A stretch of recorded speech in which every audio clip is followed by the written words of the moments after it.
Hello everyone, I'm Elias Martin of CollectingJapanesePrints.com, a gallery that's dedicated to offering the best of Japanese woodblock prints and paintings. Welcome to AFTERSHOCKS, the great Kanto earthquake of 1923. This seminar is part of our seminar series that we conduct quarterly on topics relating to Japanese prints and paintings and history. In this particular seminar, I'd like to explore the tragedy of the Kanto earthquake of 1923 and how it was depicted in photography as well as ephemera, and how artists were involved in sort of contributing to framing the disaster to a larger audience. And so a lot of these artists were unemployed due to the earthquake and the aftermath of it. And so they used their talents as best they could to make a living, but also to create artwork that inspired other artists to create work, as well as basically to cope from such a disaster. So certainly these works were part of the artistic imagination of the artists, and of course a type of communication, but it was also a means to sort of express themselves and release the trauma of the tragedy that they've witnessed. And so I'm very fortunate to be able to present to all of you artwork from different disciplines and different genres that all work in service to creating sort of a historical record of this tragedy, but also for all of us interested in history and also Japanese woodblock prints and paintings. This is also a wonderful opportunity to see how the artists themselves reacted to this catastrophe.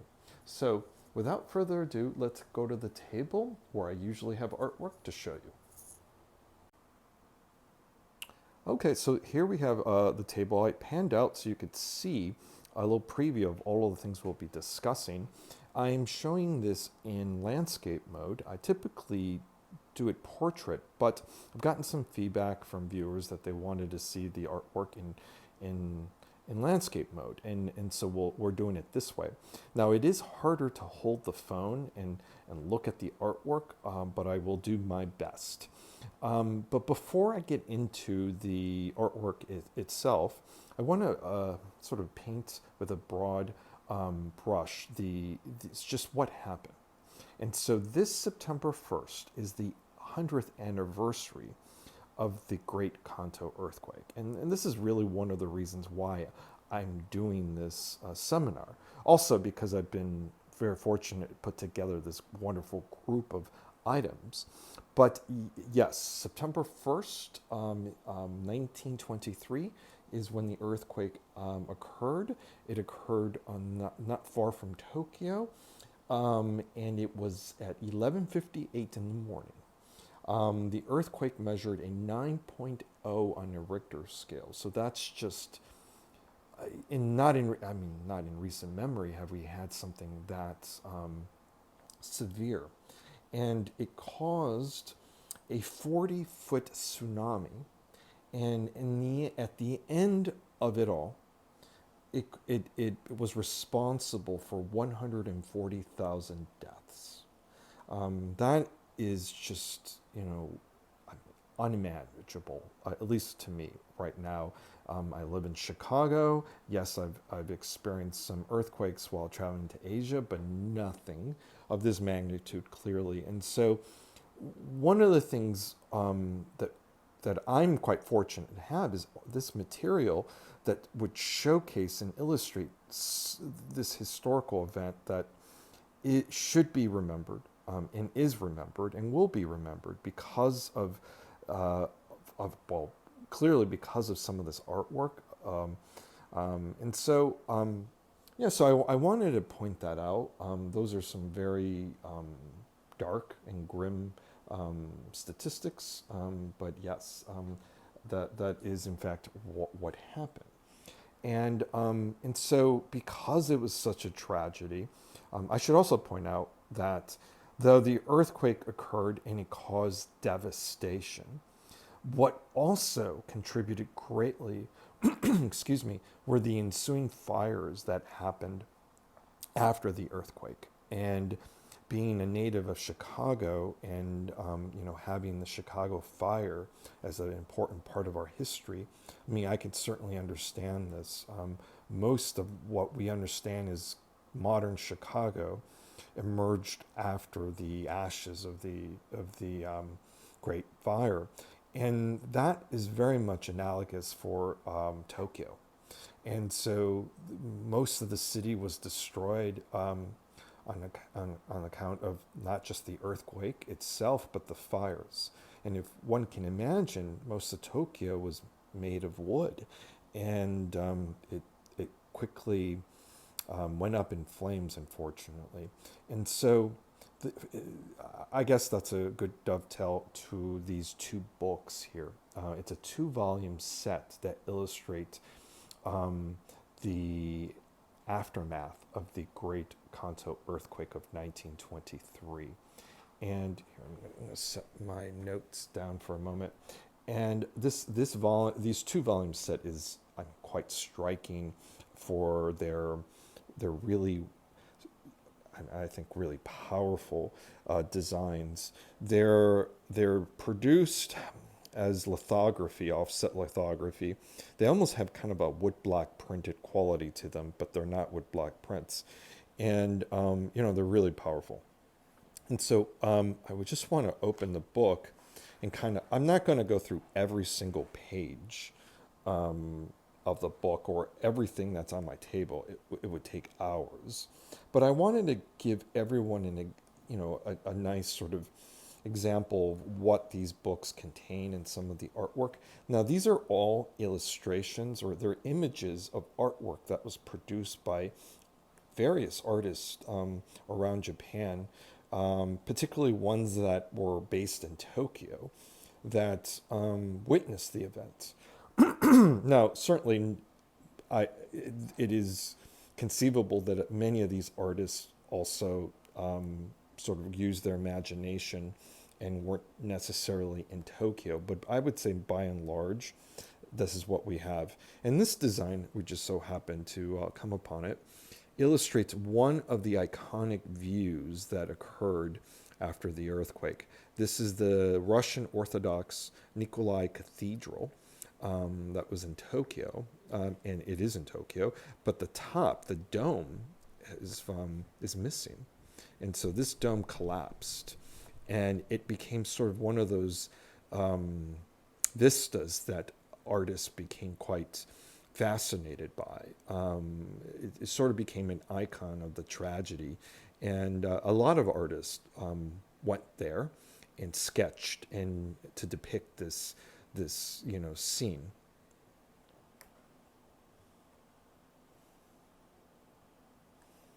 So, excuse me, most of these, actually, I think all of them, are basically prints, paintings, and drawings, sketches of the devastation that artists produced around this time.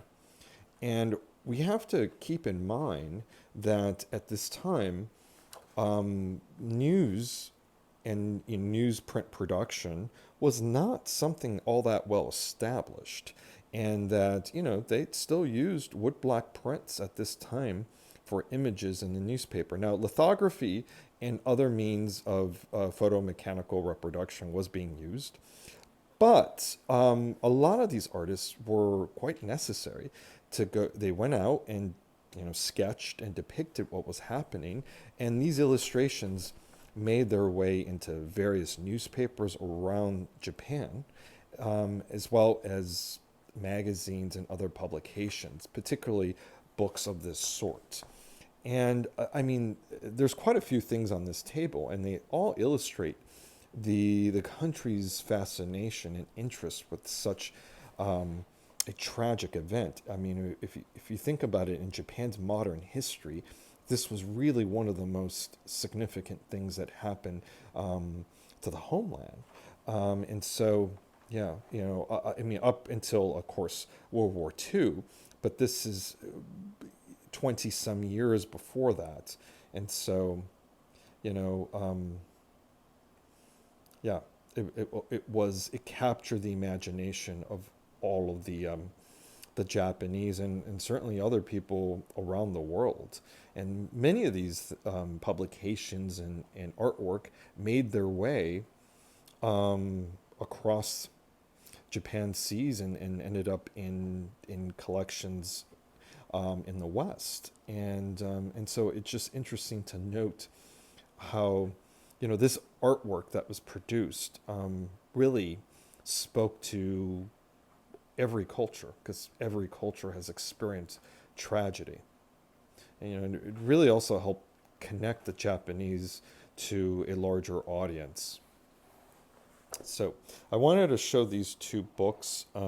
They're quite fascinating. They're harder to show in a video like this because most of those illustrations are smaller, and they're reproductions of original artwork, but it was included in these two books. The covers are fantastic, and so I just wanted to show them because of that. I'm going to zoom in so you could see the cover. Put that out.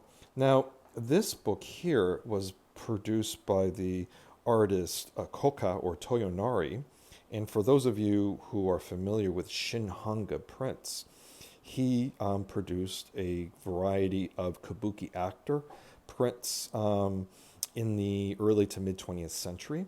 But this book is something that's not all that well known, and these are illustrations that Toyonari produced.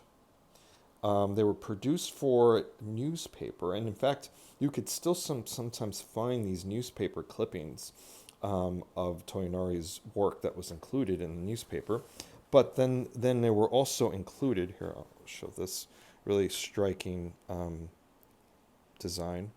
So they were also, they were included in the newspaper, but then they went on to be included in this book. And it's basically a comprehensive volume of Toyonari's sketches of the earthquake. I'm sorry that it's kind of hard. These are all landscape format. It's kind of hard to show them. That gives you kind of a sense of the design. Most of them in black and white, but some of them in color. So I'm fighting off the glare. I'm trying to position the phone the correct way and not to shake so much. So here, this design might be the cathedral. So it's kind of interesting to note another design. It looks like a cathedral with its dome off. So it probably is it, because it was illustrated so often. So now this is a very interesting composition. It shows a tree, and then a very angular sort of almost cubist-like landscape. It almost has kind of a striking, cubist or abstract quality to it. But quite frankly, this is very realistic. There were so many trees that were consumed by the fire, and they were left with those barren, charred branches. And we will see that over and over and over again in the imagery that these artists produced. So I'm just going to quickly sort of go through this. You can see another one. This book is not the easiest to show for our purpose today, but if you ever see this book available for sale, it's very worthwhile to get. Partly because if you're interested in Toyonari, this is actually a really important part of his body of work, but also it's such an important historical document for an artist, a Shinhanga artist, that was showing his original designs with an unfiltered sort of way. Most of his kabuki designs were produced by Watanabe and other publishers, and clearly they were very well executed, but they were done in a very refined, thought out way. And these sketches are basically his notes from the field of what this tragedy looked like. So this book is really interesting, so I highly recommend it. And there were other publications produced. I think this one's interesting because the cover, the front and the back, are quite compelling.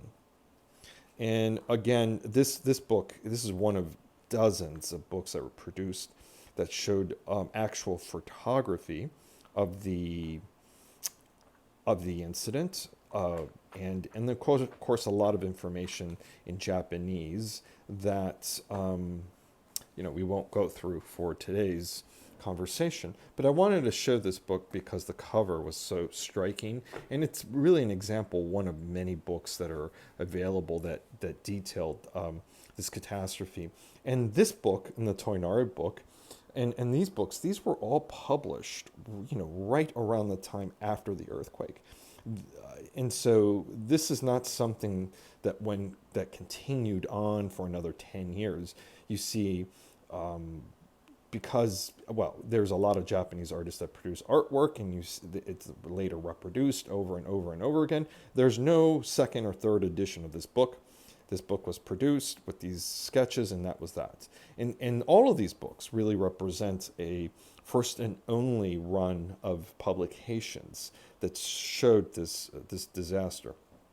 Now, this this other publication, it's sort of a magazine-style book, also is dedicated to the disaster, and we could see this really striking graphic design on the front and the back that shows the ruins of a building that's toppled over and being consumed in flames. So it's a fascinating.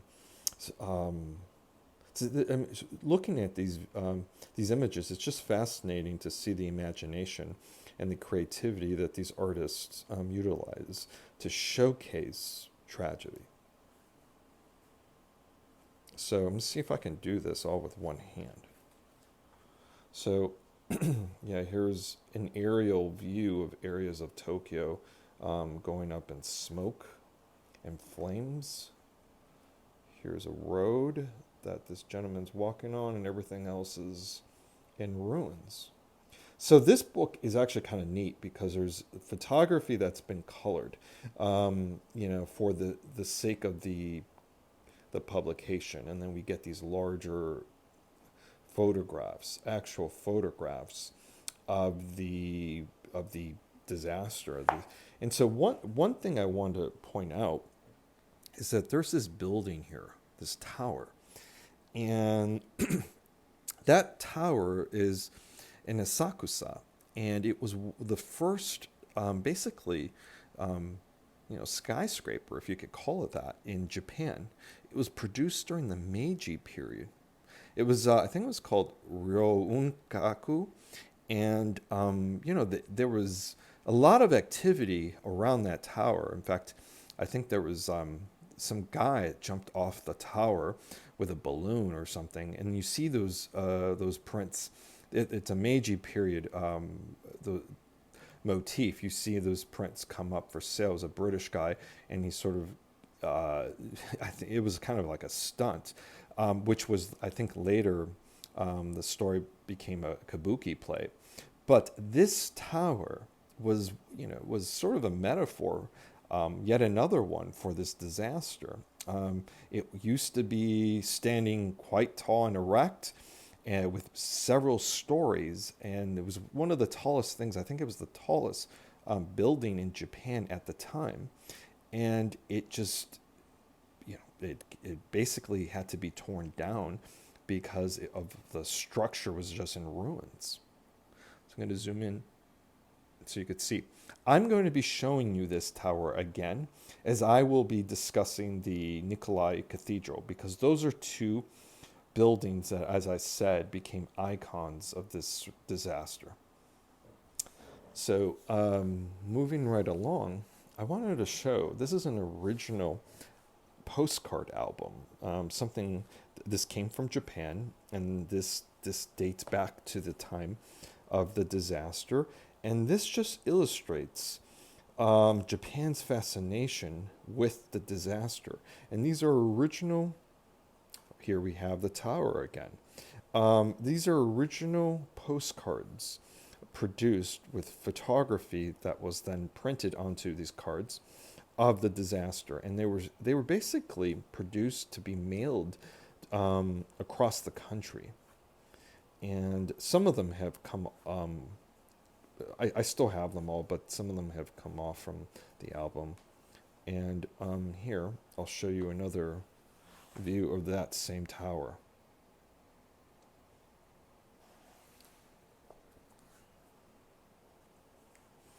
I'm moving kind of quickly and not exactly focusing on any of these in particular, and that's because I have something really special to share with all of you here.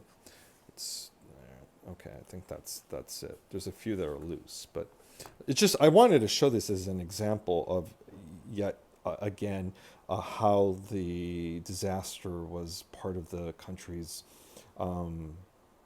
curiosity and imagination, and they really, people outside of Tokyo really wanted to see what was happening, and those postcards served as a means of passing along information.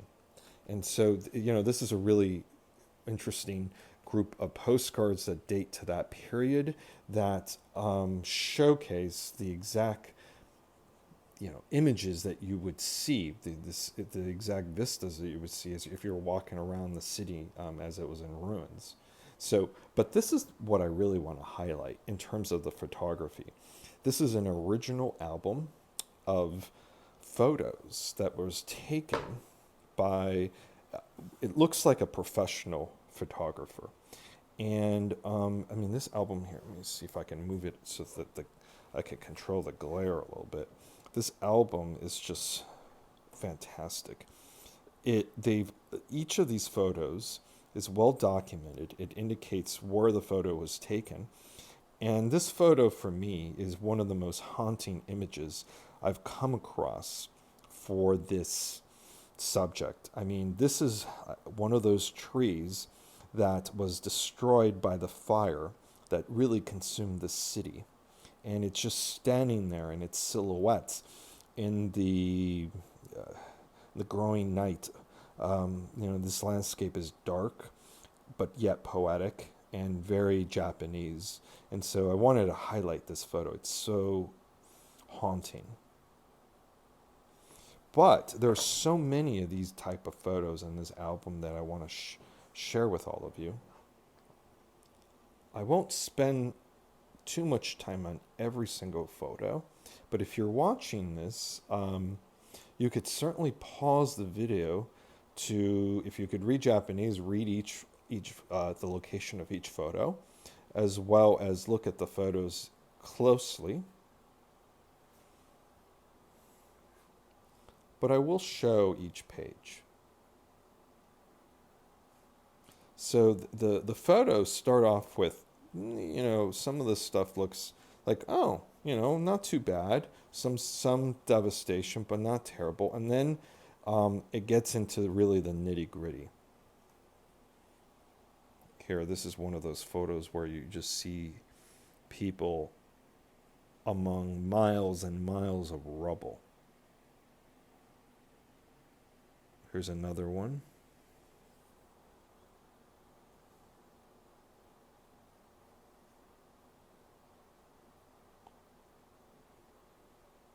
Here's a iron bridge that looks mangled.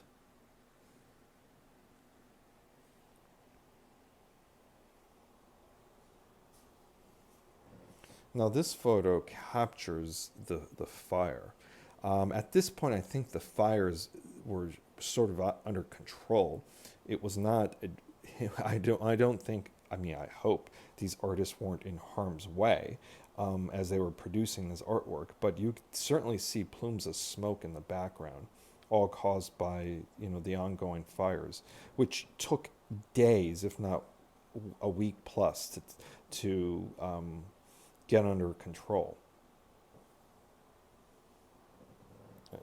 The level of photography, I mean, the quality of this photography is quite good. I don't know who took these photos. It's not indicated in the album, but clearly it was a professional who was interested, obviously, in showcasing the disaster. But there is also a very strong aesthetic quality to this. You could see this photo here, how everything is perfectly aligned, and it's showing you a very controlled, poised photo, but also at the same time, it's showing you the devastation that's there. It's quite striking.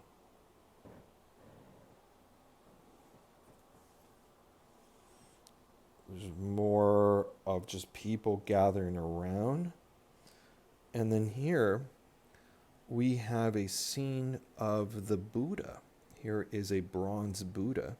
This is in Kamakura. Everyone is familiar with the big Buddha. Well, his head actually came off. I believe that's his head. That's the nose of the Buddha. This is the crown. I mean, his hair is done in a certain way. That I'm going to angle it so you could kind of see the head of the Buddha in a little better way. Can you just imagine that? I've actually never seen a photo like that. I mean, that's pretty striking. I before I found this album, I was not aware that the Buddha in Kamakura suffered such a fate caused by the earthquake.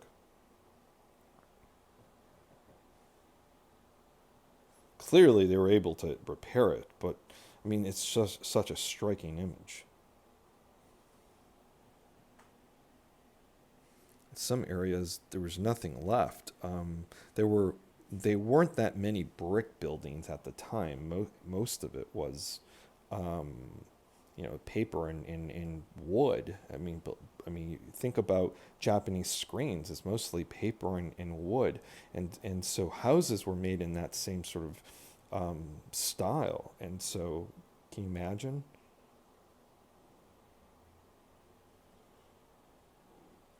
These are the structures of temples.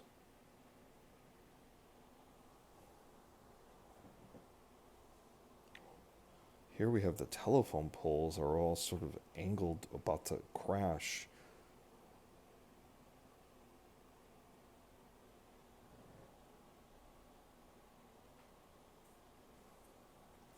I'm spending a good amount of time on this album because I've just never seen anything quite like this, and I really think it deserves attention. And again, if I'm going too fast on any particular design or a particular photo, I encourage all of you to just hit the pause button, and you should be able to see each photo.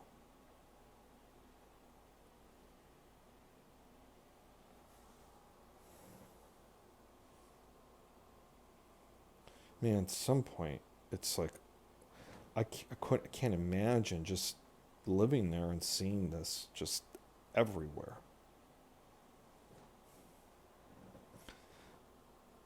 And for all of you who are interested in early 20th century Japanese art and history and architecture and culture, I mean, after this earthquake, some of the city emerged as a modern city, and the city becoming much more of a free sort of the Mogai era of women moving to the city and exploring freedom, working for themselves, and all of those things of that Taisho era were a direct result of the rebuilding campaign of the earthquake. Japan was very interested in becoming modern, and the earthquake, though as tragic as it was an opportunity to rebuild the city, and they did.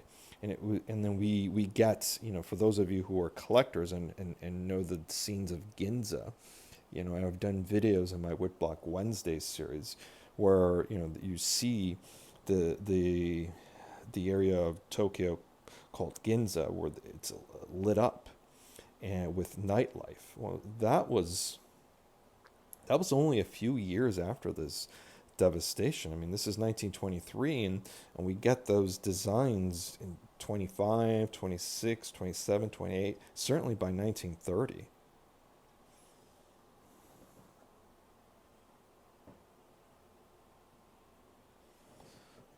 Wow, look at this guy next to his boulder that just toppled over from a mountainside.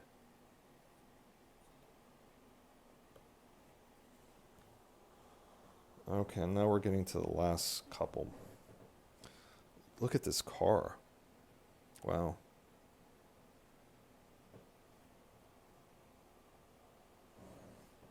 That might be the last photo. Yes. So this photo album was clearly produced by someone that was a professional, probably hired by the government to take these photos, and he probably made some copies for himself as a keepsake, and now it's in this album. So it's a very, very important piece of historical. It's a document. It's a relic. I mean, it's everything you would want, but it's also really wonderful work of art, a collection of work of photos that are really wonderful. So I also now want to talk about, if I may go to the other side of the table, I have an array of Japanese woodblock prints. And this is an area that, I'm very interested in. Do videos weekly on Japanese prints and paintings. And of course, because this catastrophe was so important, artists really had to chime in on what they saw, what they experienced, and they wanted to reframe the catastrophe in a way that maybe helped them with letting go of such a trauma. And so these images, like for example, these images here are so striking. They're done. This design is done in kind of almost an Art Deco style, and I just picked out some prints from this album of. I mean, these are all scenes of the earthquake. It's basically a earthquake series. There's actually two main woodblock print series that are dedicated to the earthquake, and this is one of them.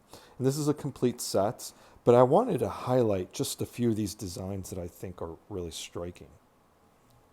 I mean, this is just it's a haunting, it's a sad image, but it's also, dare I say, beautiful.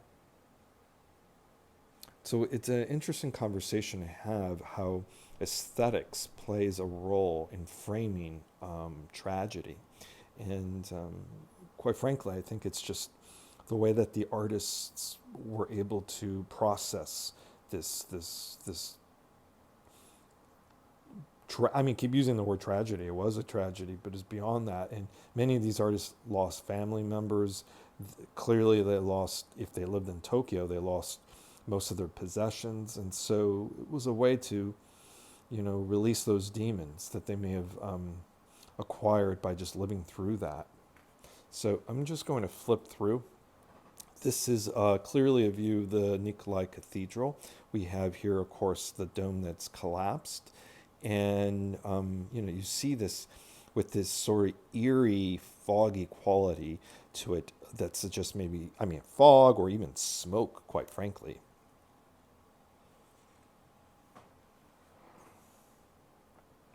Now, this series, by the way, this is the way that it was issued by the publisher as a complete set. There's the label. And notice that there is English on the back. So here we have here the Nikolai Temple after the earthquake. And so it's interesting to note that this paper label that was attached to the back of the print is in English. And that the reason for that is they were Westerners interested in purchasing this set because they were interested in learning more about what happened. And this set really was a wonderful opportunity to see designs produced by artists that witness this tragedy firsthand, but also it's a way to interact with the historical event, and some of these designs are just so striking. And again, in some cases, they're also beautiful, and it's an interesting sort of counterpose from tragedy to something that's aesthetically interesting or compelling.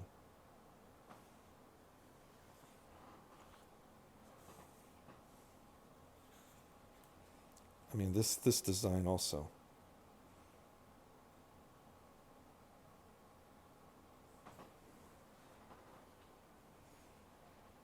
This haunting landscape, everything in ruins with the trees that are charred and the building's facade sort of left out at dusk.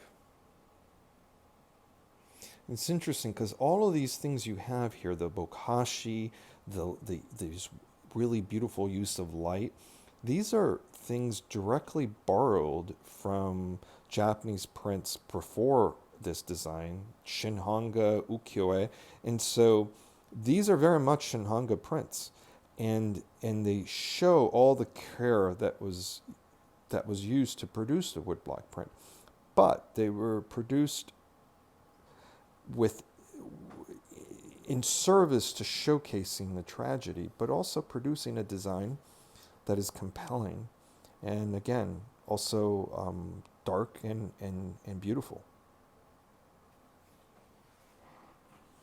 Now, here, I'm going to move over this. This is the problem with doing this with one hand.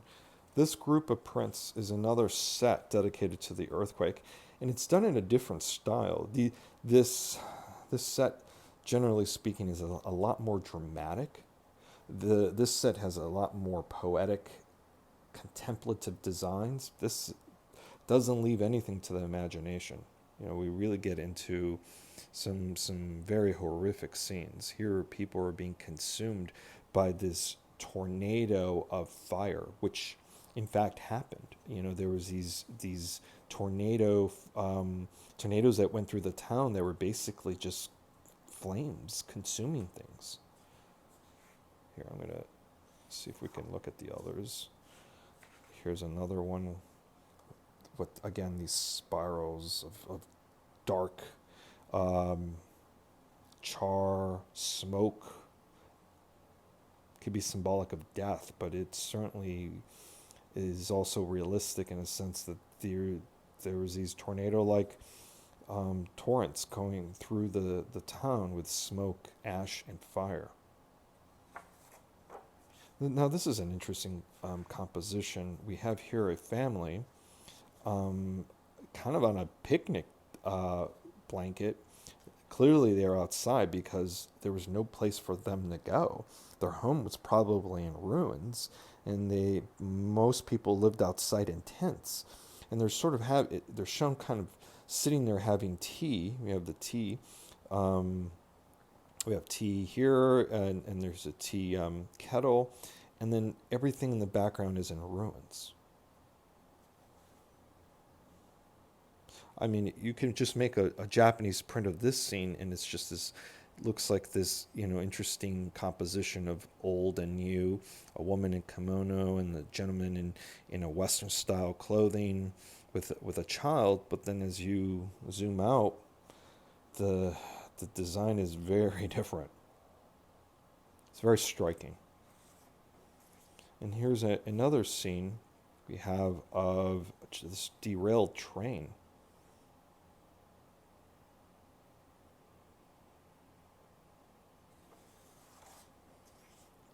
And here, this is probably a scene of the tsunami we discussed early at the beginning of our conversation. 40-foot waves hitting part of Japan. Can you just imagine that? So here, the wave is shown almost kind of echoes Hokusai's wave because it's going in the same direction. So I just wanted to show those. And these prints were produced in the Shinhanga tradition, meaning that the artists were hired to produce the designs, but then a publisher published them, and he of course hired woodblock carvers and printers to produce these actual woodblock prints. But I also want to showcase the other school of woodblock printmaking, Sosakuhanga, and how those artists interacted with this tragedy. And so before we do that, I wanted to highlight a couple things that we've already kind of discussed. Now here we are, here's the tower that we were discussing early on. And this is yet another publication that shows the aftermath and devastation of the earthquake and the fires. I've bookmarked the last page so you could see. Here's a haunting photo of the tower. If I could angle the phone the right way, you could kind of see it just just laying there, almost like a ghost among all the rubble and ruins around it. Well, that's a photo of it, and here's an illustration for the front or the cover of this illustration. We see here the tower, and I wanted to show this tower because, well, first of all, I mean, it was such an icon of the devastation, but I wanted to also show it in better days. This is a woodblock print by an early 20th century artist. It's not signed. I think it might be by Koizumi, but this is probably a rare trial printing for this design that never was finished, probably because the earthquake destroyed the printer's shop or the artist's studio. So, but I wanted to show, here's the tower. We have the top of the tower. I had a little bit of an antenna there. And so, that's what it looked like in better days.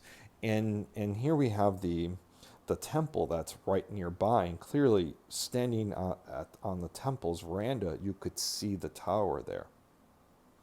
So for those of you who are familiar with this temple, that's the Asakusa temple with the big lantern when you walk in. And so you could, once you're in the temple complex, here you have people leaving the temple complex. You could see the tower in the background.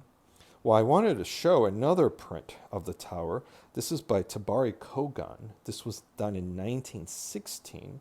So a few years before the earthquake. This print was probably done maybe a year or two before the earthquake.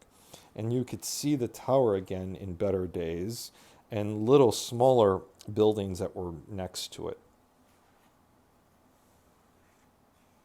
Now, another work that I want to show that highlights these structures before the earthquake, this is a work by Koizumi, and I know this is by Koizumi because it is signed with his early signature, Koizumi, Kisho Koizumi, 1922, a year before the earthquake.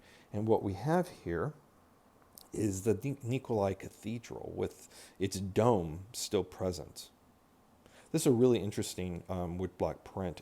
It's quite rare because the earthquake destroyed much of the material that was in the artist's studio as well as any printer's shop. For example, in Watanabe's case, his entire studio went up in flames, and only the prints that were sold and removed from Tokyo survived. And so this is why pre-earthquake Hasui prints and other prints by other artists done before the earthquake are so extraordinarily rare. Other Shinhanga artists who are known for their pre-earthquake designs, Hiroshi Yoshida had a few pre-earthquake designs, particularly his sailboats. Those are almost impossible to find, and they're a fortune because of the earthquake, destroying pretty much everything it was in Watanabe's shop. Goyo also produced one pre-earthquake new design that survives in only a handful of impressions. So anyway, I wanted to show these prints because they show these vistas and locales before the earthquake. Now, if I can do this with one hand, yeah. Here is a print by Hronska, and he produced a series of prints of views after the earthquake. This is a rare first edition print for those of you who are connoisseurs and collectors. It has to have this label on the reverse to show that it was a first edition. Hronska did produce later printings, not too many, but he did a handful of printings after the earthquake. He kept the blocks and made a few, but this is part of the first edition. And of course, we have here the Nikolai Cathedral without its dome. We'll see that some more. Sorry about the cord coming into view. Here's another print by Hronska from that series of scenes after the earthquake. This is Tsukiji. And so the fish market, for those of you who've been to Japan, this is actually, it was the original site of Tsukiji and was destroyed. They rebuilt it, but now I think they moved Tsukiji to another location. But this is what it looked like. And again, we have these trees that have been charred, and all we have is a few limbs left. Now, I will say that the aesthetic attributes of Sosaku Hanga, sort of its rough cuts and loosely printed designs, kind of lend itself quite well to these scenes, and it does have kind of a, I don't know, the looseness of the carving and the printing really does the scene quite well. I mean, it does do it justice, and in fact, it captures sort of the essence. It may not be a photographic representation of what Hronska saw, but it certainly shows the emotional state of the artist. And quite frankly, that is at the heart of the movement of Sosaku Hanga.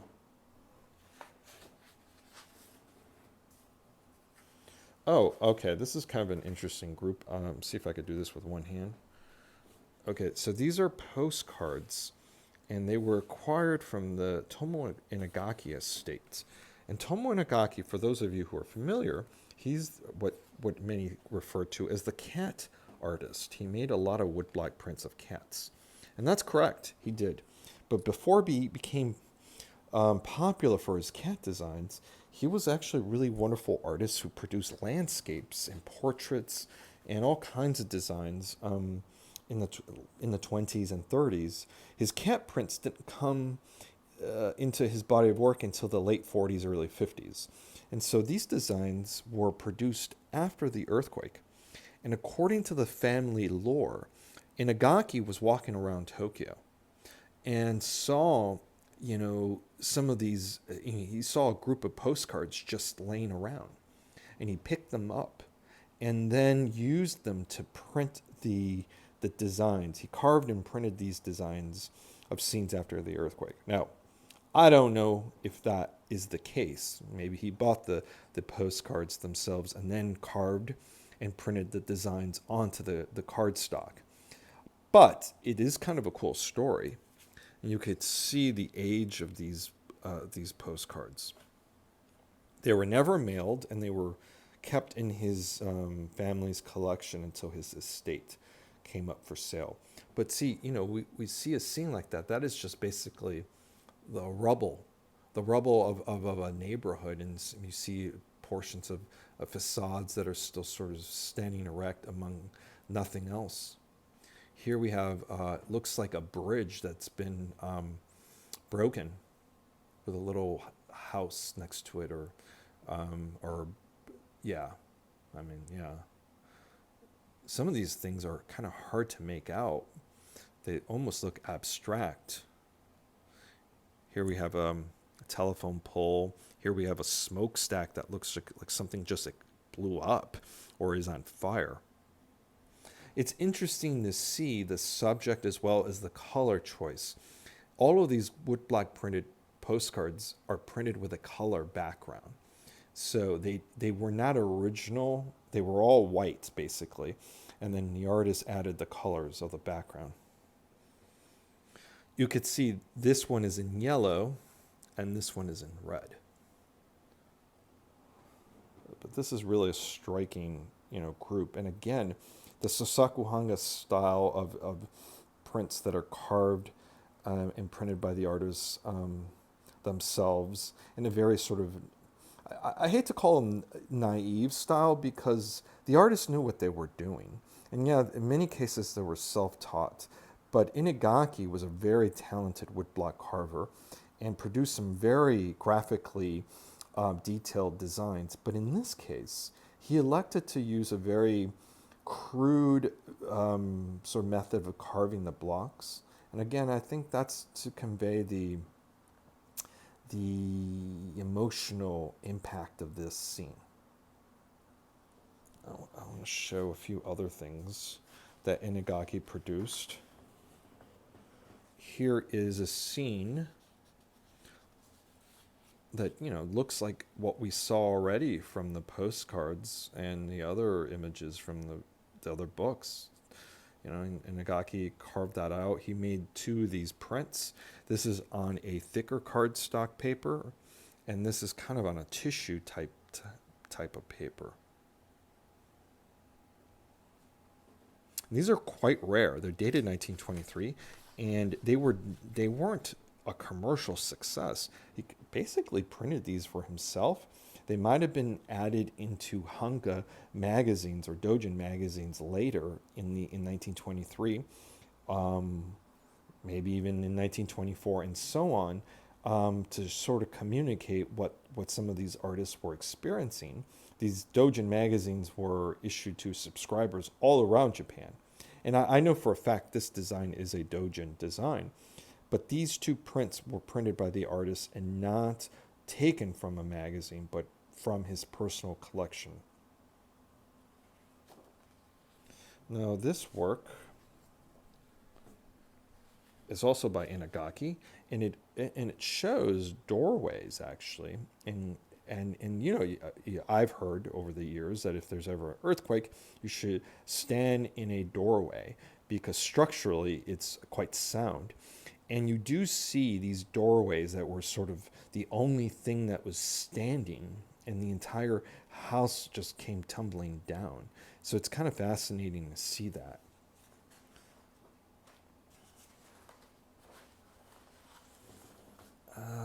And then here we have another Inagaki, and this is done in a very classical Sosakuhanga style. It's in the style of Yamamoto Kanae, who created this kind of style in the early teens. And what you see here it's a group of buildings, and they're missing the roof. They're probably made out of brick, and if you zoom in, you could kind of see the way that it's been carved,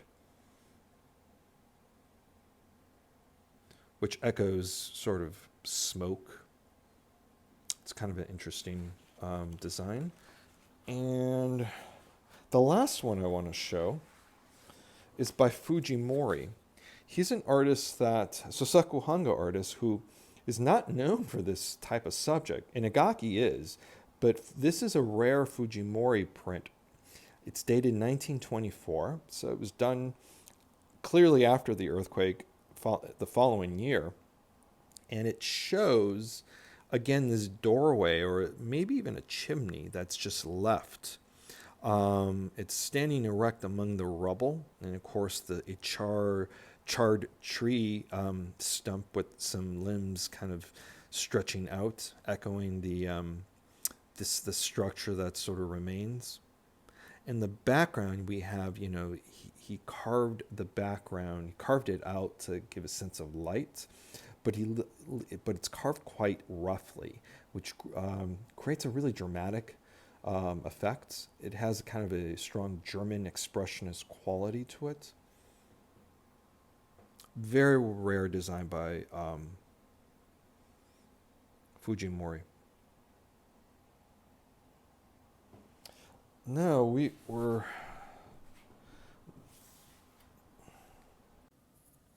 The last work I want to show you is actually a scroll. This is a Nihonga style painting. It's mineral pigments on silk.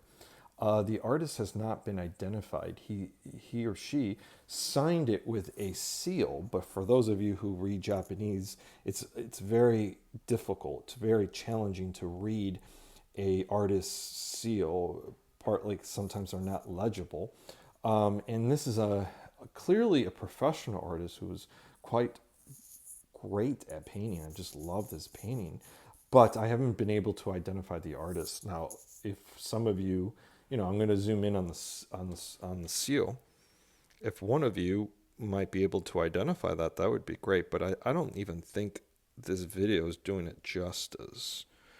It's kind of fuzzy still, so you may not be able to even see the seal. But what I wanted to show is just how beautiful I hesitate to use the word beautiful, but it is indeed beautiful. It's a striking design of the Nikolai Cathedral that has lost its dome. And I'm trying to zoom in. You could see the artist uses a really striking, haunting use of light. It looks like the cathedral is at twilight. There is a star that is visible out in the night sky, and what we have here is these charred remains of trees, and of course there was a wooden fence here that is no longer there. The artist put his seal directly on one of the charred beams for the fence. It's a really striking design.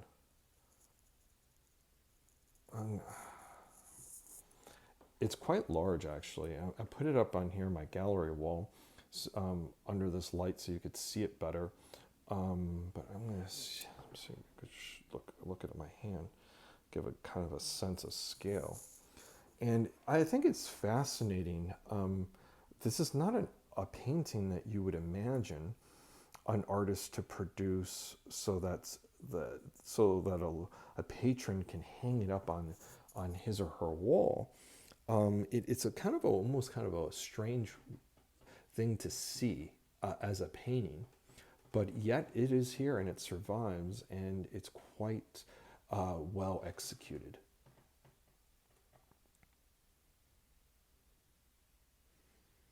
Because the work is on silk, you also get a slight disturbance with the video. I think what might be happening is the light is capturing the image, but you could kind of pick up the silk strands, which might make the video right now a little fuzzy.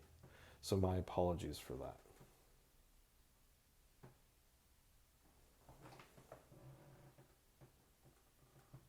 So I'm going to back up. Oops. I hit the wall.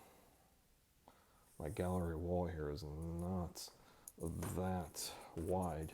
You can kind of see, bumped into the back of the wall.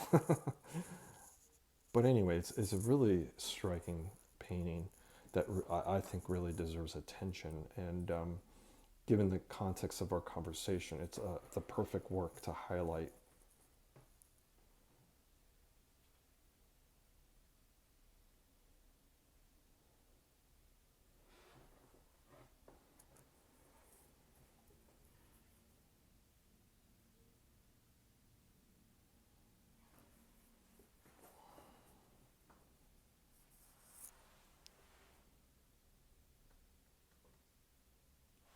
Yeah, there might be some disruption to the video. It's a little fuzzy if I stand directly in front of it. So I'm just gonna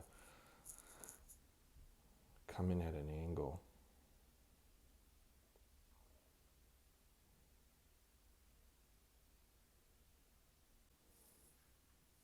Thank you everyone for joining me in our conversation regarding the Great Kanto earthquake of 1923.